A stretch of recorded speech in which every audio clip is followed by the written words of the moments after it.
সুপ্রিয় দর্শক বৃন্দ, আসসালামু আলাইকুম। তো আপনারা দেখতে পাচ্ছেন আমার হাতে আছে 10,000 টাকা।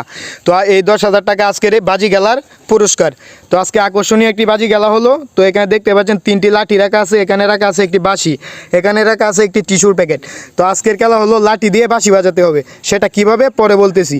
তো এই 3জন প্রতিযোগী আমাদের সামনে উপস্থিত আছেন। তো তাদের নাম এক এক করে জেনে আসি। তো ভাই আপনার নামটা বলেন। ভাই নবাব। ভাই আপনার নামটা বলেন। সিরাজ। সিরাজ। ভাই আপনার নামটা বলেন। উদ্দুল্লাহ। যাই হোক, 3জন প্রতিযোগীর নাম আমরা জেনে নিলাম। তো খেলার নিয়মটা আপনাদের 3জনকে বলে দিই নাকি? জি ভাই বলেন। জি ভাই বলে দেন, ভালো হইতো। তো এখানে দেখতে পাচ্ছেন 3টি লাঠি, এখানে রাখা আছে একটি বাঁশি। তো বাঁশিটা আপনাদের মুখে দিতে হবে, নাকে দিতে হবে তুলা। আর পুটকির মাঝে এখানে 3টি লাঠি, 3টি থেকে একটি লাঠি চয়েস করে পুটকির মাঝে দিতে হবে বাড়ি। তো বাড়ি দেওয়ার পরে যদি আপনাদের মুখ থেকে পুপা আওয়াজ বা বাঁশির যদি কোনো আওয়াজ বের হয়, তাহলে আপনারা আজকের পুরস্কার পাবেন না। তো আর যদি আওয়াজ যদি না হয়, তাহলে আপনার 10,000 টাকার উইনার। তো আজকে